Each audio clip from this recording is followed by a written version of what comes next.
quelque chose derrière, il y avait une métaphysique derrière, une philosophie derrière, un ésotérisme d'une profondeur infinie, car il était lui-même fils spirituel du Cheikh al-Akbar d'Ibn Arabi. Et j'ai l'impression qu'on ne le dit pas assez.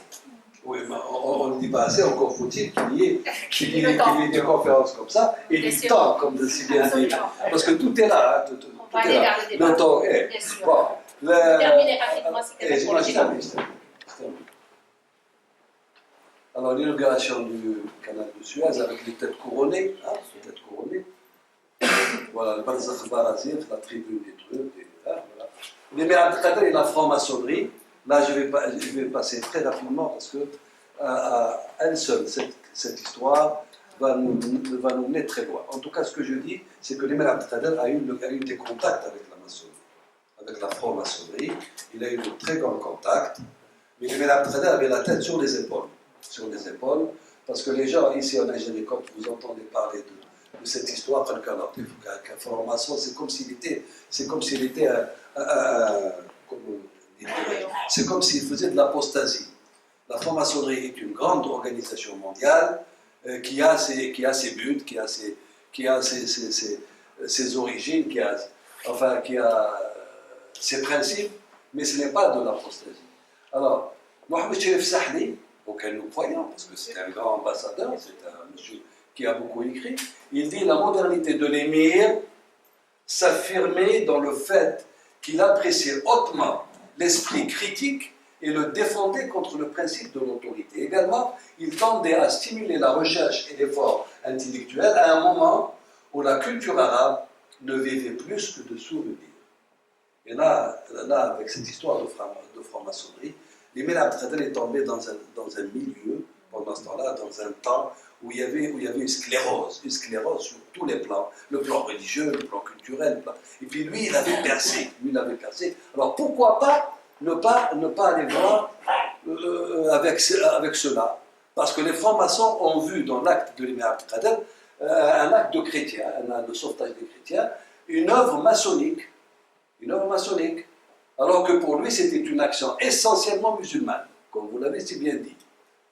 Bruno Etienne, voilà ce qu'il dit, que l'imam Abdelkader avait évolué avec un cosmopolitisme musulman qui lui faisait négliger sa patrie provinciale d'Algérie au profit d'un dar l'islam régénéré par l'apport occidental. Cette thèse est défendable lorsqu'on étudie la pensée de l'émir, ses écrits de maturité et sa vie à Damas, près de la tombe, comme tu le disais, à Abdelmoumen, de son maître Ibn Arabi. Alors les historiens se demandent, ça on laisse les lettres qu'il a eues avec les francs-maçons, voilà, auxquelles il répond à la dernière question. Je vous laisse y aller tout à l'heure si vous voulez en parler. Alors, mouvement d'une association très forte et une ramification de...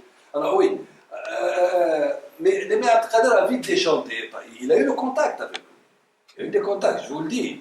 Et c'est affirmatif maintenant. C'est comme s'il avait traité avec les ennemis de Dieu. Non.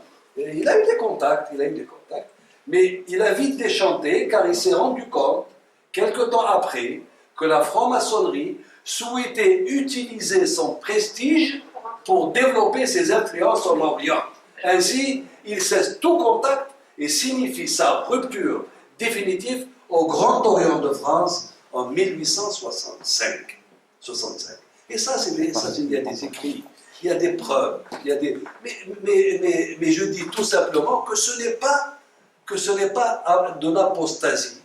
Il a essayé, et puis aussi une association très forte qu'il voulait aller utiliser, ayant des ramifications et des entrées de faveur auprès des souverains et présidents du monde, pour être un plus dans la participation au règlement du conflit de son pays, l'Algérie. Dans la décolonisation de mon pays. Ce qui n'a pas été le cas, il a vite déchanté, il a quitté, mais il n'a pas été il n'a pas été au Grand Orient. Il n'a pas été au Grand Orient, il a eu des contacts avec eux. Ça ne veut pas dire qu'il était franc-maçon. Absolument. Voilà. Excusez-moi, j'aimerais réagir aussi sur ce point-là, qui je pense est très important. Par rapport à ce... On accuse l'imam Abdelkader d'être franc-maçon, etc. Mais il faut bien comprendre encore une fois que ce personnage est universaliste, de manière ontologique, de manière par réflexe presque. C'est-à-dire que même le fait qu'il ait sauvé les chrétiens, etc., c'est son universalisme qui est en acte, qui se retrouve en acte. Et donc par curiosité intellectuelle, il s'est tourné vers la franc-maçonnerie pour essayer de comprendre cet ordre initiatique de l'intérieur. Si tu permets, là, il avait dit le représentant, le croissant rouge, le Croix-Rouge, c'est une déformation. La Croix-Rouge internationale, il avait si bien dit que l'émir Abdelkhader était un grand homme. Nous, quand nous parlons, il n'y a que chez nous que cette histoire de franc-maçonnerie qui soulève des problèmes. Mais allez dire cette histoire, allez la dire en France, ou là en Égypte, ou là en Kadhafi. Parce que nous voyons toujours le combattant Diana Belkhchaba. Mais c'est comme avec Belkhchaba qui m'a fait Oksora, Belkhchaba, salam alaikum, Douar. Non, c'est pas ça. C'est un grand homme, l'émir Abdelkhader. Et tu l'as bien dit. Mais quand on lit la biographie de Bruno Etienne Abdelkhader, qui est extraordinaire sous certains aspects, il y a quand même la partie sur la franc-maçonnerie, mon père pourra confirmer, qui est étonnamment développée. C'est-à-dire qu'on se demande s'il n'y a pas une intention cachée derrière de récupérer clairement l'émir. Et notamment, il y a une des photos de Bruno, une des photos de l'émir Abdelkhader qui a été commentée par Bruno Etienne, où on voit l'émir Abdelkhader majestueux, charismatique, avec les étoiles, avec les décorations. Mais c'est-à-dire, il dit que voilà, mais finalement, quelque part, l'émir Abdelkhader n'était pas totalement réalisé parce que d'une certaine manière, il se met en avant. Mais c'est avoir une lecture partielle du personnage, car l'émir Abdelkhader avait conscience de sa fonction, en l'occurrence héritier mohammedien. Et en fait, cette mise en avant était beaucoup plus bénéfique pour la spiritualité en général et pour l'islam qu'autre chose. Donc à un moment donné, il faut vraiment avoir les outils pour vraiment décrypter le personnage. Excuse-moi, je rebondis sur ça. J'ai bien connu aussi Bruno Etienne, qui était vraiment, je crois qu'il était habité par l'émir Abdelkhader. Mais nos discussions étaient quand même aussi un petit peu houleuses, mais sympathiques, où vraiment Bruno Etienne voulait à tout prix dire que l'émir était franc-maçon. Voilà. Et là, on a fait quand même pas mal de conférences où c'est vrai que c'était un grand connaisseur de l'émir, mais sur ce sujet-là, on ne lui a jamais donné raison, parce que honnêtement, c'était sa façon de penser et sa façon d'écrire et tout autre. Hein. Donc voilà, je reviens un peu vers mais moi, Bruno Etienne également, j'ai beaucoup discuté avec lui, et c'est lui, j'ai tiré de lui cette phrase. Ah oui, oui. De lui cette phrase.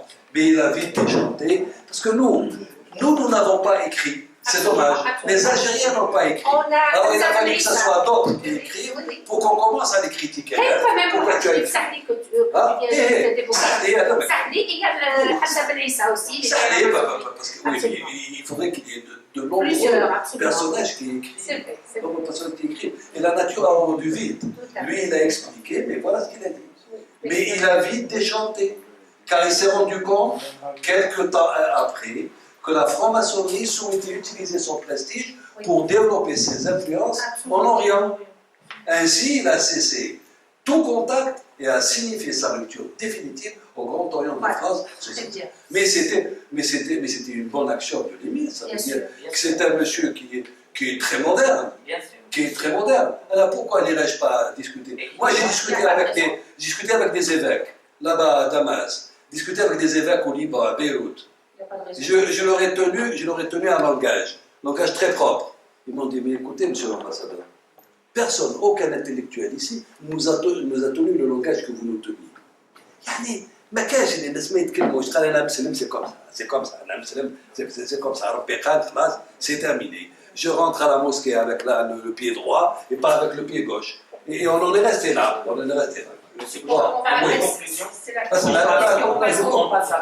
passe à l'interaction.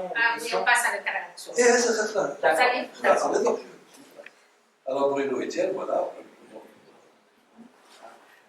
C'est bon. On est bien pendant la guerre, comme c'est pensé. Alors là, je voudrais dire quelque chose à oui, donc je vais conclure. Il n'est pas encore temps avec Non, parce que le débat, c'est pas... C'est après, je le temps de parler ensemble. Voilà ce que dit voilà ce que dit, pour répondre à la Croix-Rouge, voilà ce que dit Monseigneur Dupuche. Une lettre qui a été envoyée à Monseigneur Dupuche par les Mères Abdelkader. Envoyez un prêtre dans mon camp. Il ne manquera de rien. Je veillerai à ce qu'il soit honoré et respecté comme il convient à celui qui est revêtu de la noble dignité d'homme de Dieu et de représentant de son évêque.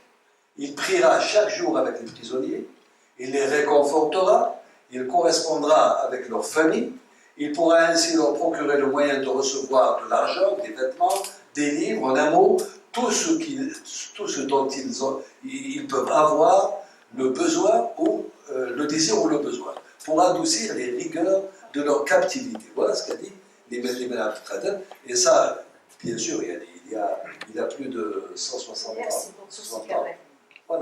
Voilà, Donc c'est... j'arrive.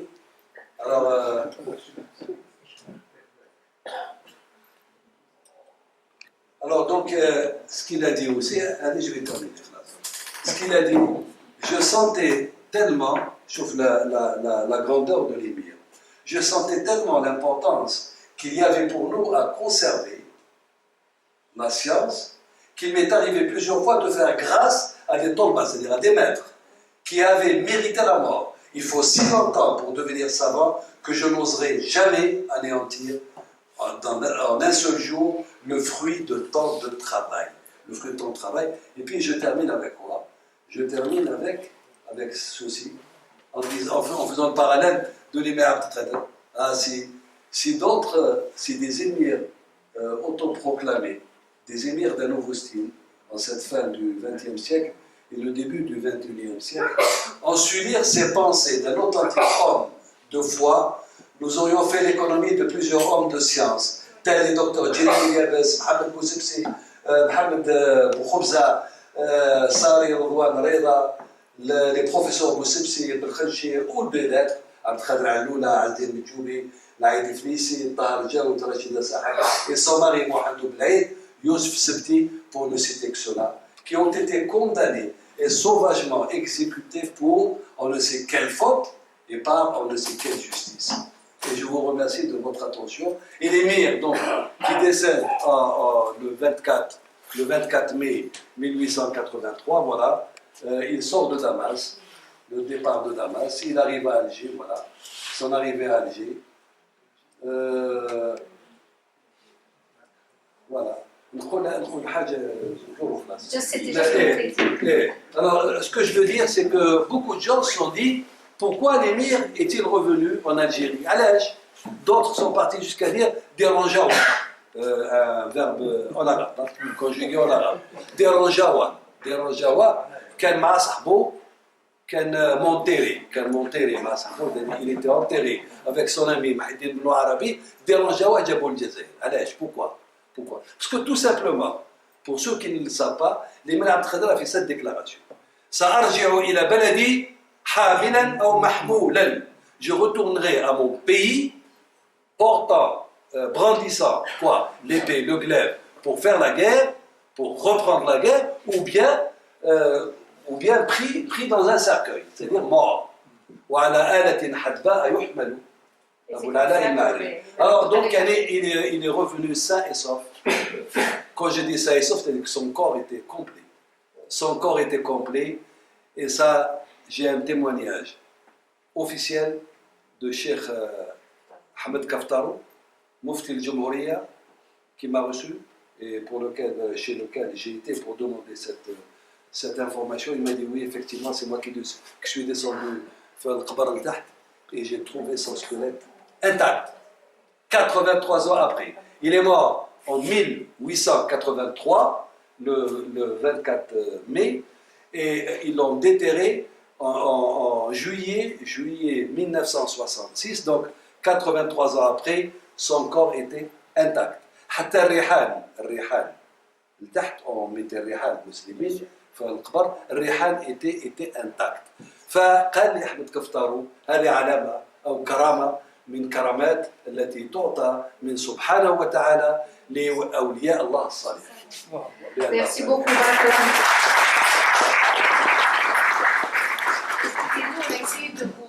dérouler un petit Non, peu, معليش. voilà, pour revenir au débat. انا Ça, جو شو با ماشي صامت كما يقولوا بالدرجه خاطر صامت بالعربيه الفصحى صامت ساكت. اما هنا بالعربيه الدارجه صامت بمعنى يميل. On va ouvrir tout de suite le débat avec nos invités. Je voudrais, alors qui est-ce qui voudrait poser une question? Oui.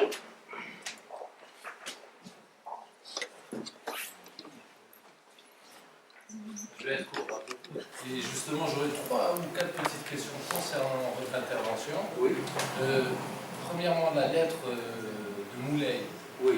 que vous avez dit avoir rapportée de Syrie. Oui. Que faisait-elle en Syrie? L'émir l'avait-il emporté avec lui? Deuxième petite question sur les Algériens qui sont allés s'installer en Syrie. Est-ce qu'il y en a eu qui ont quitté l'Algérie durant ce 19e siècle, durant cette guerre d'Algérie, qui ne s'appelait pas comme ça, mais qu'on peut appeler légitimement comme ça, et qui se sont installés en Syrie, donc qui auraient rejoint l'émir une fois installé. Aussi concernant le patronyme El Jazairi, quand est-ce qu'il a été donné, ce patronyme? J'avais encore une petite question, je n'ai pas très bien saisi l'histoire du mur de lamentation. Vouliez-vous dire que des Algériens auraient contribué à son édification? Non. Voilà. Non, je J'avais juste mal vais vous compris ça. apporter. Ensuite, je rejoins absolument Abdelmoumen concernant... Et j'en aurais fini. Merci. Concernant la spiritualité de l'émir, qu'on connaît mal en Algérie malheureusement, et voire pas du tout. Et c'est vrai, comme tu disais, une des phrases qui aurait bien illustré son refus d'être le gouverneur de Bilal Chem, c'était « Mais mon royaume n'est pas de ce monde ». Voilà. Et juste pour mettre un peu de habas, parce que vous êtes bien vivant, vous n'êtes pas si vieux que ça, que pensez-vous? Quelles étaient les intentions de Boumedienne lorsqu'il a rapatrié le cercueil de l'émir? Question, quand vous me dites la lettre, comment elle est arrivée à moi et pourquoi elle était-elle en Syrie? C'est vrai que moi aussi je me suis posé la question, la même question, quand je l'ai prise. Mais elle est authentique. Elle est authentique. J'ai authentifié tous les documents que j'ai ramenés. Authentique,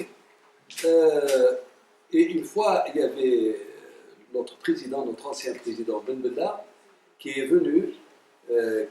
venait souvent à Damas, et je vais vous faire je ne vais pas trahir un secret quand je vous dis que c'était les Irakiens qui le prenaient en charge et qui venaient là-bas. Une fois, le chargé d'affaires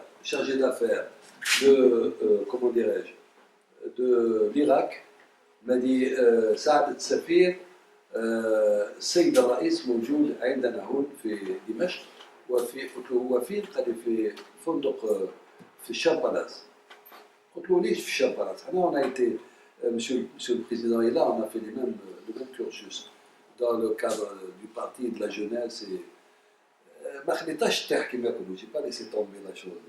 قلت له mais ليش يعني؟ قلت له انا بنتظر فيه, moi je suis en train d'attendre. Et vous l'avez pris directement au Champalace. Parce qu'on m'a appelé d'Alger, il faut qu'il soit chez lui. Chez lui, c'est dans la résidence. Et personne ne m'a appelé d'Alger. Ça, c'était le militantisme. Monsieur le Président le sait. Là, on avait... on était à la bonne école. On était à la bonne école. Alors, je suis parti à Champalace, Monsieur le Président. C'est là pour répondre à votre question. Monsieur le Président, écoutez, votre frère, le président, vient de m'appeler maintenant. Si mon frère est arrivé à Damas, tu le prends chez lui. Et son frère, c'est-à-dire le président de la République d'ici, ne m'a jamais parlé. Ne m'a pas appelé. Mais moi, bien sûr, je fais mon travail de diplomate. Et c'est là où je vais vous répondre. Mais comment c'est-il que je suis là? Ah ben écoutez, vous étiez président, lui est président, vous avez des pratiques que nous n'avons pas. Comment qu'il est venu, comment je le sais, comment tu le sais. Alors cette lettre, ça c'est pour dire comment la lettre était là-bas. L'émir Abdelkader, quand il était d'abord à Amboise, il avait commencé à réunir certains documents importants pour lui, et il est tombé sur cette lettre. Et cette lettre a voyagé avec lui. Tout comme le fameux éventail qui a fait la guerre entre les deux pays, j'ai eu l'insigne honneur de le rapporter en Algérie, en 2003. Je l'ai rapporté, je l'ai donné au président le 10 décembre 2003. Il était chez la famille de l'émir Abdelkader. Et j'ai fait des prouesses pour leur enlever ce document. C'est un document en réalité qui est très très important et qu'il revienne à son pays. Et cet éventail, qui n'est qu'un chasse-mouche authentifié, il est au musée de l'ANP, Maqam Cheikh. Allez, la première question. La deuxième question, quand vous me dites les Algériens qui sont partis, oui, effectivement, les Algériens sont partis en 1187. J'ai bien dit, ceux de la Soumam, tout en marchant avec Sidi Boumdine Chouaïb, ils ont fait boule de neige, ils sont arrivés à Hatin, aux abords de Tibériade, ils étaient une grande légion. Une grande légion. Et quand ils ont terminé la guerre, ils sont restés là-bas. Ceux qui sont partis pour l'islam, donc ils ont trouvé l'islam était là-bas, et ils sont restés. Ceux qui sont partis pour la culture, parce que Féostome, il y avait beaucoup de gens cultivés, des tolbas, comme on les appelle, des maîtres, des érudits, ils sont restés là-bas et ils ont fait le akhdouata, prendre et donner. Ils ont confronté leur culture avec les gens du Levant. Et ils sont restés aussi parce qu'on leur a donné une terre, une grande terre. Les cultivateurs parmi eux ont exploité la terre. Ils ont construit des villages et ils ont trouvé de belles femmes. Ils se sont mariés. Hein? Voilà, tout simplement. Ils se sont multipliés. Ils sont rentrés, ils sont confondus dans la masse, dans le peuple syrien, et ils sont syriens depuis ce temps. Mais ils conservent quoi? Ils conservent leur parler. مثلا الأمازيغ منهم والبرابرة كثرتهم اللي راحوا هناك ils parlent jusqu'à maintenant le berbère, le bon berbère, le berbère classique. Tant et si bien qu'il y a un médecin, un ami intime, Madame Mohamed le connaît bien, Mohamed Moukrani, l'ophtalmologue, c'est comme mon frère, il est venu chez moi, et une fois, quand Mohamed, tiens, je vais te faire une surprise, j'ai invité chez moi à la maison des compatriotes, mais des Syriens. لابسين كذا KMB كذا قلت له ابو علي هذا يعني من تبعنا قال لي بيصير بيحكي امازيغي قلت له نعم بيحكي امازيغي فولا معه طك وش يقول لي بعض قال يا برب يتكلم القبيله الفصحى يتكلم القبيله الفصحى. Vous savez pourquoi? Tout simplement parce que oui, non, nous rions, mais c'est ça la vérité. Tout simplement parce que c'est un parler, c'est un berbère expurgé de tous les mots étrangers. Expurgé de mots arabes, expurgé de mots turcs, expurgé de mots français. إيجادرميا voilà. إيجادرميا. يقول لك يسعى كلمة عربية فصيحة. خلاص. إذا donc هذوك ils sont restés là-bas. Mais c'était le premier grand exode pour la guerre. Bad, il y a eu des immigrations segmentaires et continues. Et chaque fois que de besoin, il y avait des gens qui partaient. Alors quand ils partaient, moi qui suis مثلا d'Alger ou de Cherchel, كاين ناس ولا Cherchel روح عندهم يعاونوني يعني ils m'aidaient à m'installer, je travaillais. Il y a une communauté chez nous qui est magnifique. Le Barabira, ils sont magnifiques, c'est comme ça qu'ils travaillent. Et c'est comme ça que les nôtres ont travaillé avec l'autre. Il s'installe, on lui donne, on l'aide, et puis il fait sa vie là-bas. Alors, ces exodes ont été continus. Ils ont créé, ils ont dit, les mécréants, les musulmans ne doivent pas vivre sous un gouvernement étranger mécréant. Il faut partir. Ils sont partis.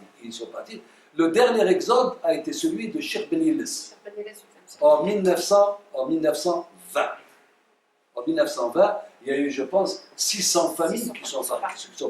600 familles, Bouledoum, Kada, Kada. D'ailleurs, j'ai écrit sur cela, j'ai écrit de longues tartines.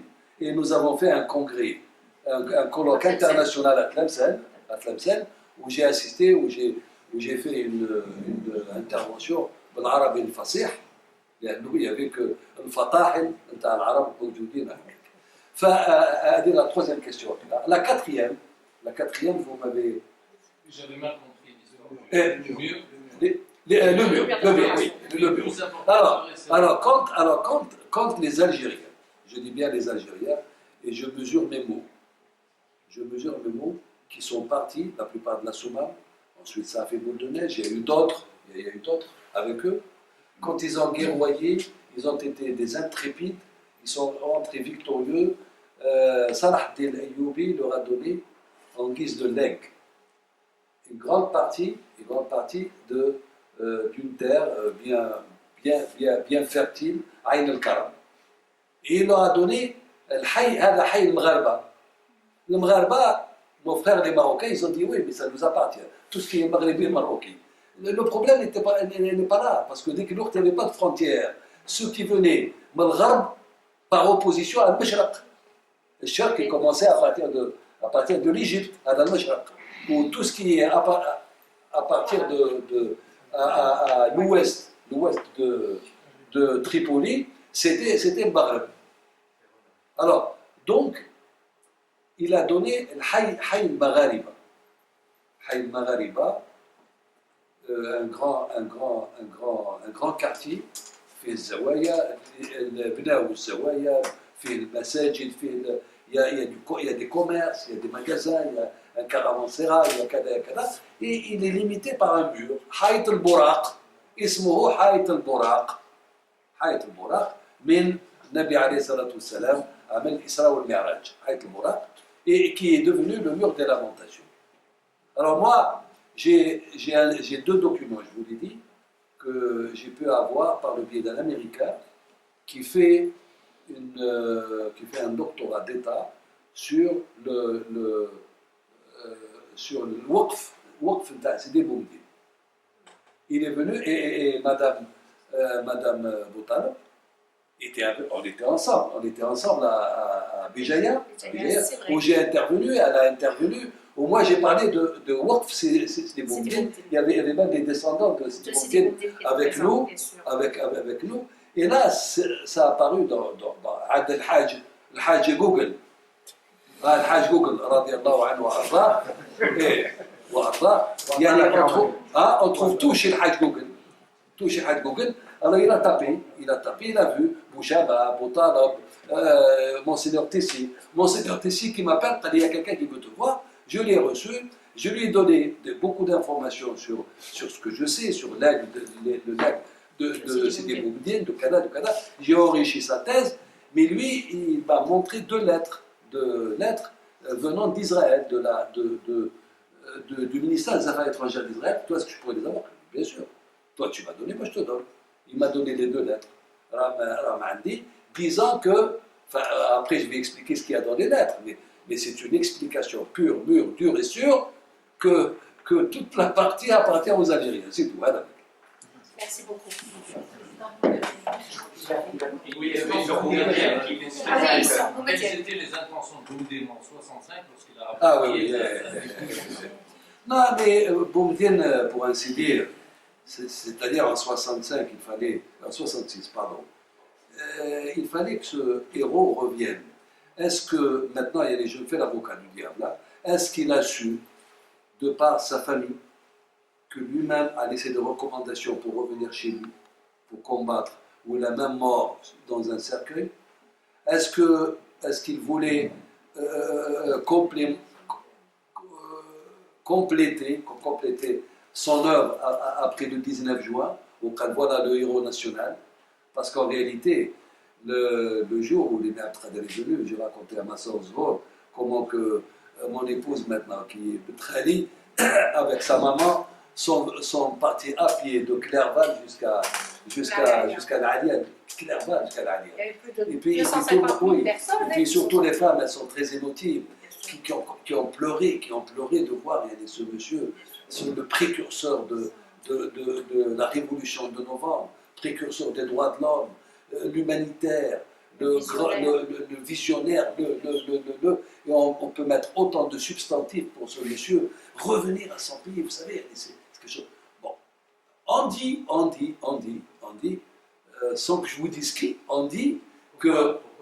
Non, mais ça parce que j'ai pas de document. Ça, c'est des histoires non. Il paraîtrait que certains, au Conseil de la Révolution pendant ce temps-là, n'étaient pas d'accord pour que les Abdelkader viennent. Alors que tout le monde. Alors que tout le monde y allait. Il est venu. D'ailleurs, les Syriens n'ont pas rechigné sur l'histoire. C'est le Moi, héros national. j'ai eu une autre version. Moi, j'ai eu une autre version parce que les Syriens, d'abord, le gouvernement de l'époque était allé voir une partie de ma famille qui se trouvait donc à Damas. Une partie de la famille n'était pas d'accord pour le rapatriement, se disant qu'en tant que bon musulman, c'est pas bien de. Donc, c'est dans les rites de l'islam. Et donc, il a fallu convaincre une partie de la famille et aussi une partie du gouvernement dans le temps. Il y a eu donc le président à l'époque qui était avec. Ils sont descendus et ils étaient donc à Damas pour essayer de convaincre justement le gouvernement syrien et convaincre une partie de la famille, notamment l'Amir Saïd, pour le rapatriement donc, du corps de l'Émirat. C'était pas évident. Mais ce qu'on voit sur les images, c'était magnifique. Comment on a donc déterré l'Émirat Abdelkader avec le drapeau syrien. Et toute la série, et là il vous le dira, c'est Kamel Bouchama, toute la série est sortie, donc tout Damas est sorti avec l'Émirat Abdelkader, parce que finalement ils se disent c'est le nôtre aussi. Et ça c'est magnifique parce que tout le monde le dispute. Et revenir, vous voyez, revenir dans sa terre natale, avec sous le drapeau algérien et syrien ensemble, c'était magnifique. Et vraiment, à chaque fois que j'en vois cette vidéo, j'ai les larmes aux yeux. Et reçue par ses enfants, donc les héritiers, comme vient de dire Kamel Bouchama, se sont battus pour la libération du pays, qui se retrouvait là, et toute l'Algérie, notamment, de tous les 4 coins du pays, étaient présents. Voilà. Oui, alors une dernière question. Djazaïri, quel mec le Djazaïri? Oui. Ah oui, elle est restée telle qu'elle, à côté de Cheikh Mouhidine Ben Arabi. Et d'ailleurs, on a eu un petit problème dans le temps où il y avait le. Je ne sais pas si c'est Cheikh Kaftaoui qu'on voulait enterrer là-bas. Et il y a eu des problèmes. On a dû donc gérer ça aussi diplomatiquement pour que personne ne touche la tombe de l'Émirat à Damas. De toute façon, même cette histoire, vous m'avez posé la question sur pourquoi on les appelle El Jazairi. Hein, c'est pour les différencier des autres. Il y a pour deux, dire les Algériens, pour le carrément. Oui, parce qu'il y a deux. Il y a deux appellations. On appelle Kada Kada El Jazairi. On dit Kada Kada El Jazairli. Jazairli. Mais ça, c'est pour dire qu'ils sont d'origine algérienne. C'est tout. Pas plus. Quand on dit l'Émirat, absolument, bien sûr.